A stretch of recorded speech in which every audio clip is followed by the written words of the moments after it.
Bueno, Roberto, te veo. buenas tardes a vos, Mercedes, Cracovia, allá de Filadelfia.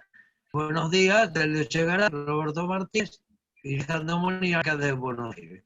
Bueno, vamos a seguir hablando de tango y sobre todo del bandoneón. Y hoy hemos quedado un poco en charlar un poco más sobre el tema de la orquesta Osvaldo Pugliese, que claramente es quizá una de las orquestas más trascendentes en cuanto, no solamente como orquesta, que ya lo es, sino en cuanto a la utilización, al uso, a la importancia que tuvo el bandoneón en esa orquesta. Así que bueno, el que quiera comenzar, adelante. Roberto siempre tiene alguna cosa que decir. No, no, está bien, pero ahora yo tengo claro que hay dos especialistas, en bandoneón, Mercedes, y en Pugliese, usted. Así que les paso la pelota y están en campo de ustedes. Arranque. Bueno, Natalia, por Mercedes primero corresponde. Y sabe. Uy, Mirá que es un privilegio, Mercedes, porque que te deje hablar Natalio ya es casi como un fenómeno. bueno, ustedes saben bueno, yo, digamos, me divido en varias personas, ¿no? Una es la persona que investiga desde un lado más metódico y, si se quiere, científico. Y desde ese punto de vista no me gusta o no se usa apreciar, ¿no?, qué es mejor o qué es peor, sino simplemente analizar o fundamentar las cosas que sí y como no comparar, eso es lo que se usa. Obviamente yo tengo mi corazón, ese es mi otro, es mi lado de música y mi lado de apasionada, ¿no? Entonces, si hablo desde el lado de apasionada, a mí la verdad que la orquesta de Pugliese me parece una orquesta que le saca el jugo al bandoneón. Que es muy rico el uso del bandoneón, está lleno de detalles. Y uno no termina de encontrar esos detalles. Eso es lo más increíble, que han trabajado la línea de bandoneones. Bueno, toda la orquesta es una paleta de colores. Eso bueno, también desde el lado científico también lo podría argumentar y también lo podría estudiar, ¿no? Bueno, eso para empezar. A ver No, qué pero sigue. está bien. No, está perfecto, Mercedes, me parece bárbaro porque entonces hoy vamos a hablar desde el plano artístico más que desde el plano científico. O sea, hoy nos corremos o te corremos para que podamos disfrutar de la otra parte de Mercedes. Natalio, la pelota la tiene usted. Bueno, yo siempre digo que Osvaldo Pugliese tiene varias etapas fundadoras en el tango. Una, la de Careana, a la que como corresponde por su juventud y ser pianista y la creación del tango recuerdo, lo pone entre las personas entre los autores que pueden simbolizar la época de Careana.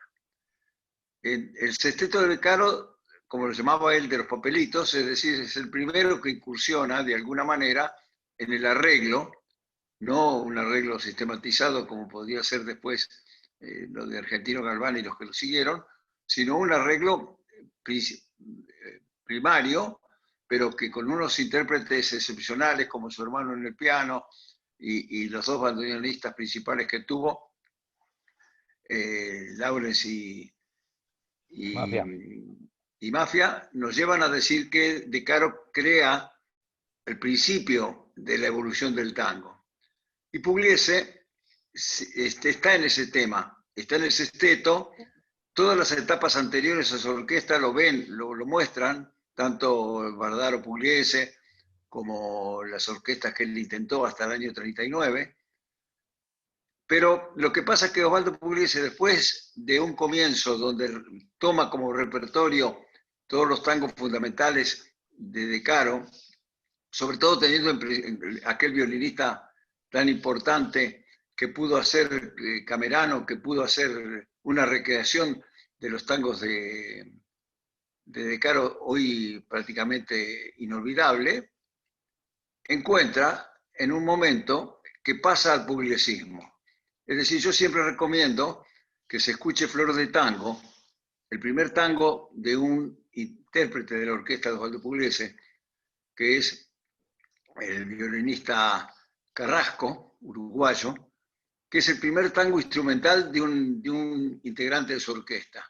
Y ahí ya lo pongo como elemento fundamental, donde Pugliese ya se aleja del decarismo para empezar con el pugliesismo. Es el tema donde encuentro las primeras manifestaciones concretas de la polirritmia, de las distintas marcaciones, y una interpretación ya de la variación del tango, no una variación caudal así, donde todos los bandoneones hacen las partes más difíciles que puedan, sino una variación totalmente distinta, unos finales de una gran fuerza, para nada demagógicos, para que la gente se quede pensando en ese final y lo esté guardando para el aplauso, sino por la emoción que daban.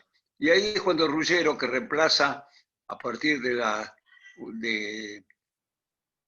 Cabecitas Blancas, que es el último tema, o el primer tema que Ruggiero es primer bandoneón, él ya con la enseñanza de Pugliese, porque alguna vez Nelida Rucchetto, gran trabajadora del tango, en una discusión que teníamos dijo, recuerdo no debe ser de Osvaldo, debe ser del padre, como se puso en la primera edición. De Adolfo Pugliese, dice la primera edición del tango, porque Osvaldo era menor de edad. Porque dice, no puede ser una persona que no toque el bandoneón, ¿cómo puede crear ese tango? Y resulta que Osvaldo le enseña desde el piano a todos los instrumentos cómo tienen que tocar. Y así, en este libro que yo encontré estos días en mi biblioteca, que le voy a fotocopiar y mandar a Mercedes, si no lo tiene, de Arturo Penón, El tango desde el bandoneón, o El bandoneón desde el tango, El bandoneón desde el tango, impreso en Canadá en 1986, es prácticamente es la historia del tango escrita por Arturo Penón, y donde hay datos sobre el bandoneón muy importantes, y donde analiza a Lawrence y analiza a Ruggiero, y se analiza él mismo. Y evidentemente él cuenta que Osvaldo a cada instrumentista, él se ponía en el piano y le explicaba en el piano qué notas quería que hiciera con el bandoneón. Ahora, lo que ya pudo hacer como intérprete Ruggiero es distinto, porque eso ya no es cuestión de enseñanza, sino que es algo que se lleva. Por lo tanto, creo que el estilo de Osvaldo Pugliese es una evolución, y que él ya cuando bastante mayor de edad, ya próximo a los 90, sigue tocando, ya no es el mismo intérprete, pero que la gran validez de Pugliese como músico está en el piano. Es todos los conjuntos que lo siguen Osvaldo, que lo recrean, Color Tango, todos los que toman digamos, el estilo Pugliese, pueden tocar los temas muy, muy parecidos, pero en cuanto llega al piano, enseguida se nota que el que toca el piano no es Pugliese. Es decir, como pianista les enseñó a los bandoneonistas. Ahora, lo personal lo puso Ruggiero, no hay ninguna duda. Bueno. Esa es la Hay primera. una cosa interesante que yo creo que para resaltar el papel del bandoneón en la orquesta de Osvaldo, nosotros decíamos, bueno, Troilo tiene como condición esencial, digamos, en todas sus orquestas, los grandes cantores que pasaron por su agrupación. Si entramos a mirar y a analizar los bandoneonistas que pasaron por la orquesta de Osvaldo Pugliese, es realmente un seleccionado. Cualquiera de ellos podría haber sido director de orquesta, y lo han sido. Habla de Osvaldo Ruggiero, de Caldara, de Mario De Marco, de Spitalnik, obviamente, de Julián Plaza, de Lavallén, de Penón, como nombraste, de Medero, de Vinelli, de Mussolini, de Roberto Álvarez. Todos ellos son músicos, digamos, de primerísimo nivel en el tango. Y realmente no ha habido orquesta que ha tenido esa cantidad digamos, de ejecutantes del bandoneón con ese nivel. Eso indica claramente la importancia que Osvaldo Pugliese le daba al bandoneón en su orquesta. Y entonces, ¿alguna cosa que quieras decir, Mercedes, desde el punto de vista artístico, como bandoneonista, o desde el punto de vista técnico, como quieras? Sí.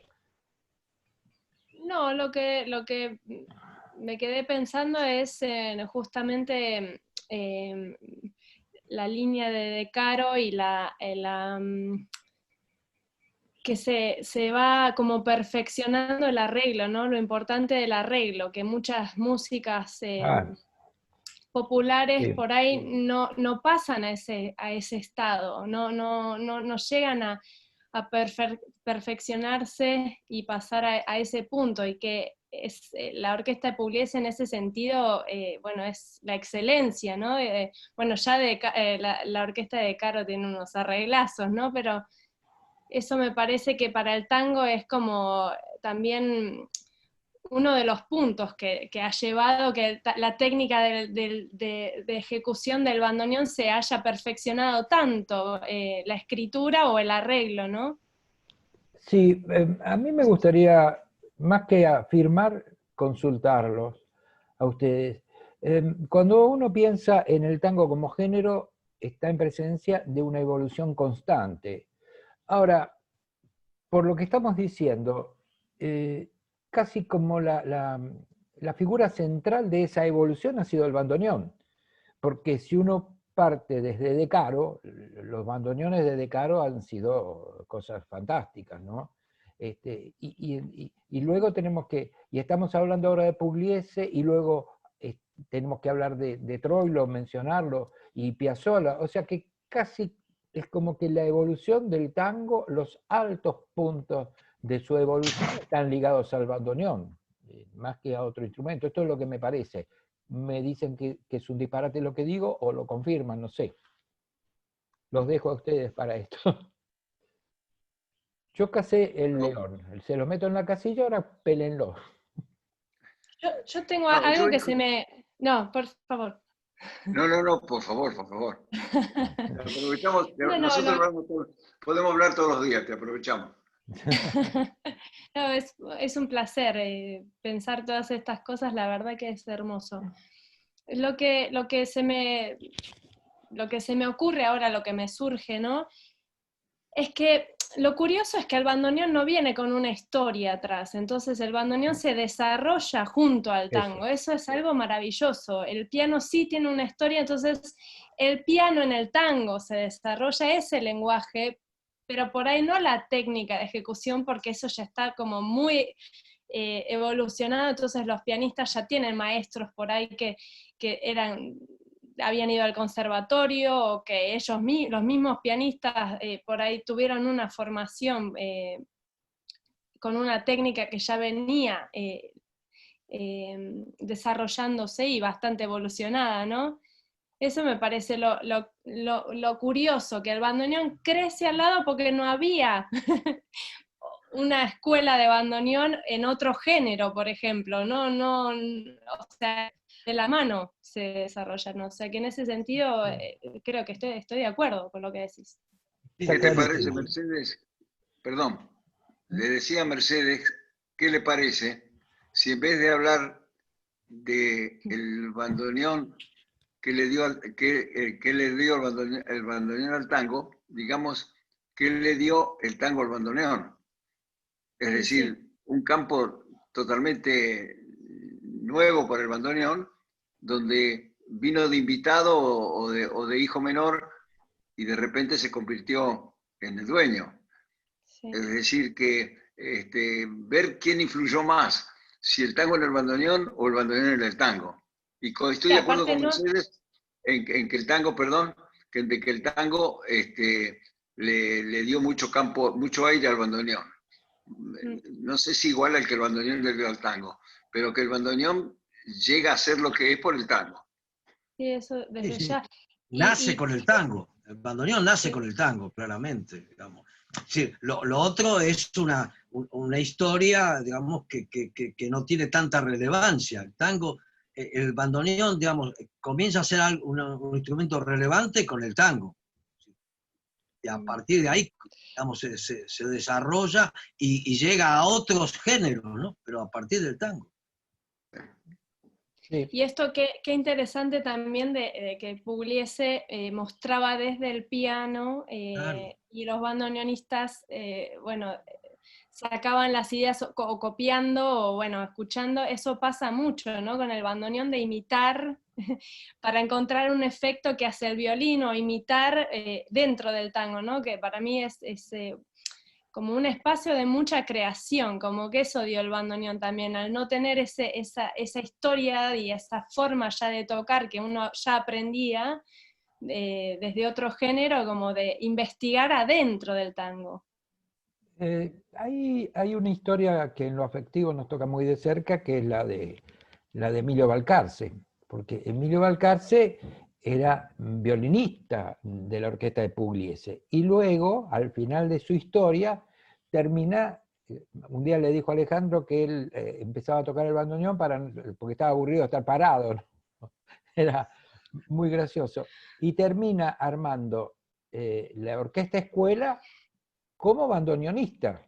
Es un fenómeno que me parece que avala esto que decía Natalio, que el bandoneón le dio mucho, que el tango le dio mucho al bandoneón, ¿no? Bueno, es un ida y vuelta que se da entre el tango y el bandoneón. De esto también lo hablamos desde el punto de vista de la creación, ¿no? Desde el punto de vista técnico o científico. Así que, bueno, esto, por ahí lo de Emilio avala un poco todo lo que ustedes están diciendo, creo.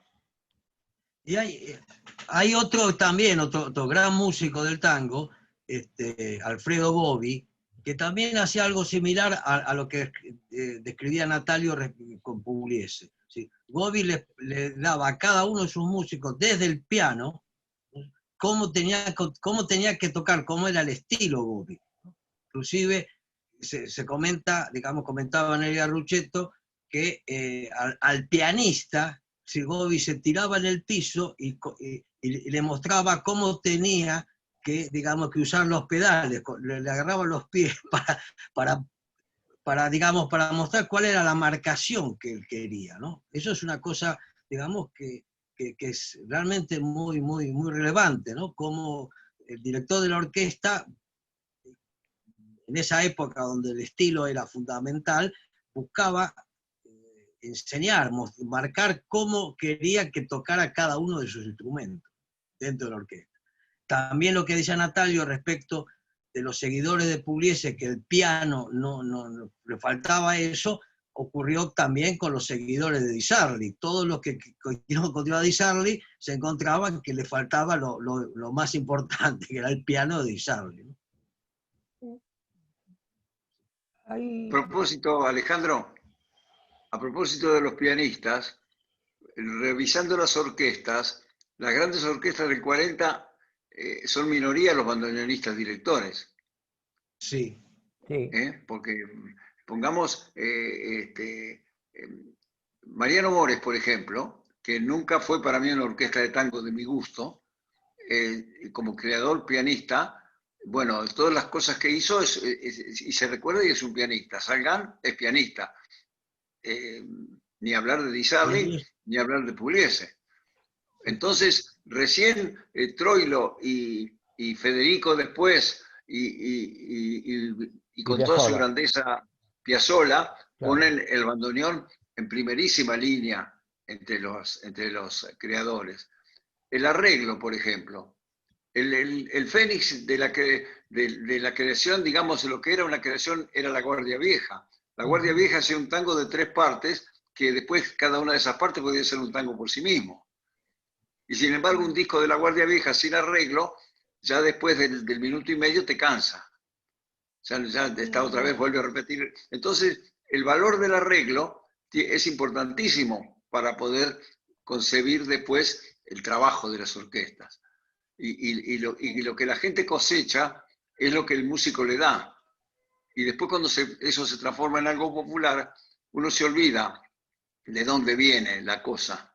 Pero en el tango hay una cosa tan misteriosa de esencia popular, de las esencias de aquí, de, no sé, esa cosa aluvional que fue el tango, de repente se encuentra con alguien que es capaz de transmitirle lo nuestro, lo ciudadano, y ahí aparece, que eso lo estudiamos siempre como cultura urbana, todos los ciudadanos, es decir, propio de la ciudad, y estas ciudades relativamente chicas con una orilla que le permitía que el campo estuviera en segundos en la ciudad, nos trae después una cosa que uno la disfruta sin estudiarla bien de dónde viene. Por lo tanto, adjudicarle al bandoneón primacías sobre los demás instrumentos en el tango es un poco cuestión de gusto, ¿no? Porque el que es admirador de lo que hace, y lo decía Roberto en la reunión anterior, por ejemplo, lo que hace Salgán con Recuerdo, siendo que, como decía Nelly Rucchetto, era un tango hecho por un bandoneonista, resulta que entonces no es cuestión de instrumentos, es otra cosa, ¿no? A mí me parece que el tango, sí. Sí, sí, que Mercedes. creo que en realidad es una... es como un organismo que se influyen entre sí, ¿no? No es que un instrumento es mejor o más que otro, sino que sin un instrumento el otro por ahí no hubiera logrado ir hasta ese punto, ¿no? Yo creo que incluso con Salgán, creo que al menos yo también toco el piano y noto una inspiración del bandoneón en sus composiciones, claramente. Entonces hay una influencia, no es para mí, ¿no? No es que uno es mejor que otro o tiene una supremacía, sino que de verdad se alimentan y se copian y trabajan en conjunto. Yo quisiera, Perdón, sí, no, a mí me parece que acá hay un elemento central, que es este. El bandoneón termina dándole el sonido definitivo al tango. Esto, cuando uno escucha un tango, está esperando ese sonido. Pero curiosamente, el bandoneón solo, por sí mismo, no tiene digamos, la luz, la belleza, la excelencia, no sé qué palabra usar para definirlo. Escuchar un bandoneón solista de pronto no tiene el mismo relieve que escucharlo dentro de una orquesta. Hay cosas maravillosas que por ahí hizo Lucio de Mare tocando el piano o cualquier otro pianista y realmente es una delicia escucharlo. Ahora, yo no sé si uno podría lograr eso con un bandoneonista. Hay algún intento hecho, pero en realidad lo que me parece definitivo que el bandoneón es un instrumento para estar con otros, es un instrumento de amiguismo. Esta me parece que es la gran diferencia del bandoneón con otros instrumentos. ¿Lo dejé en silencio?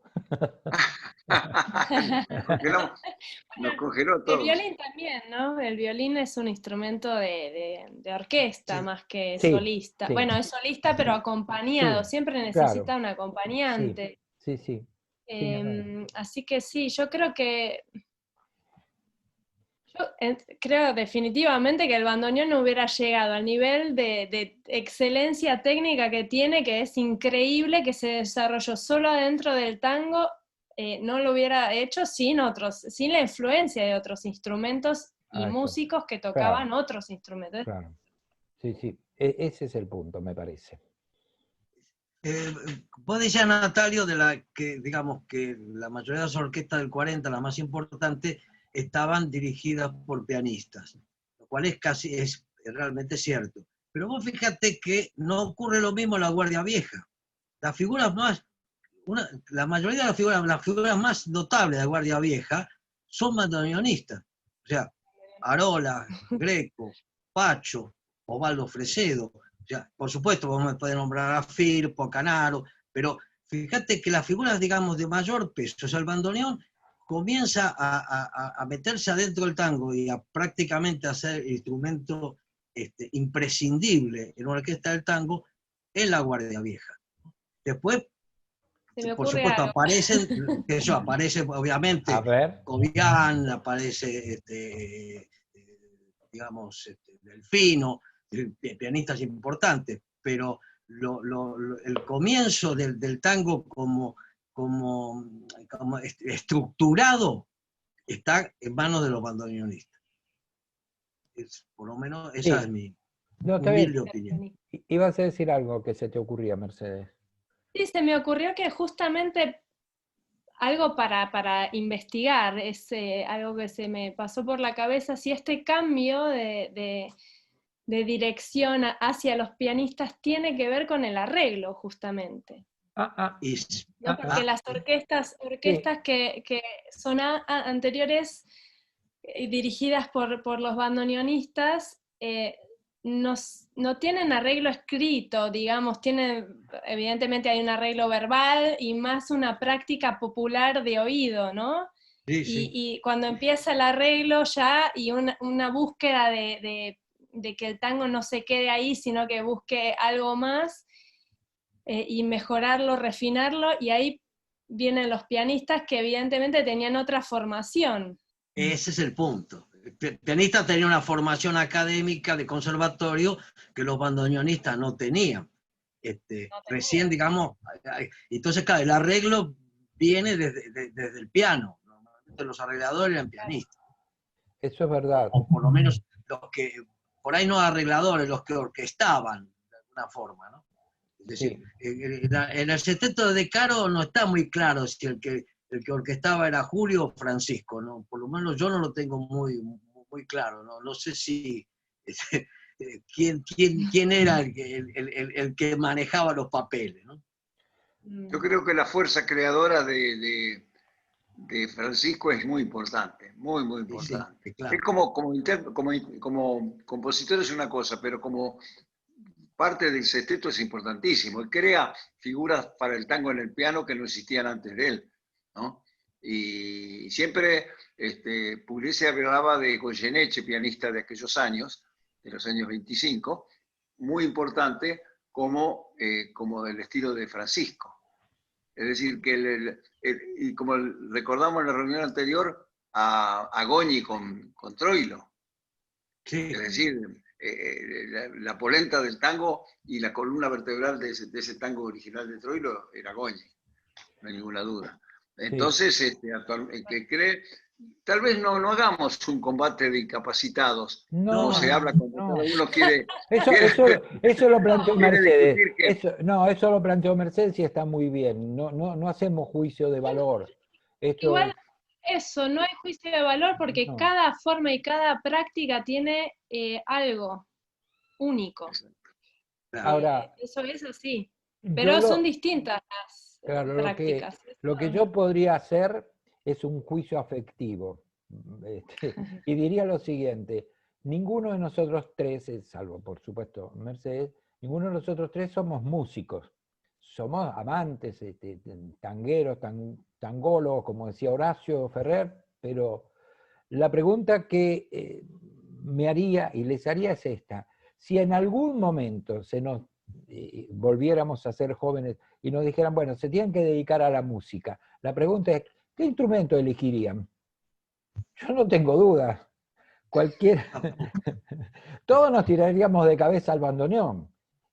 Así es. Y es así, porque Natalio se compró un bandoneón. Hace poco, yo lo conté el otro día, el hijo del Payo Solá, casi que el fundador de la Zamba Carpera, me dijo, venga, le muestro un bandoneón. No me lo muestre, le digo, porque me lo robo. Entonces, en el caso de Roberto, yo tendría duda por si iría al bandoneón o el bombo, ¿no? ¿O él? ¿El bandoneón o qué? No se escuchó, se cortó. No sé qué te dijo, ¿eh? Por ahí el bombo. ¿El bombo? ¿El bombo? Es una humorada. No, pero claro, no está bien, porque no te olvides.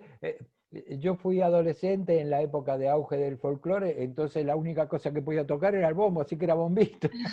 En el conjunto del concepto. Sí, bueno, pero eso por torpeza, no por habilidad.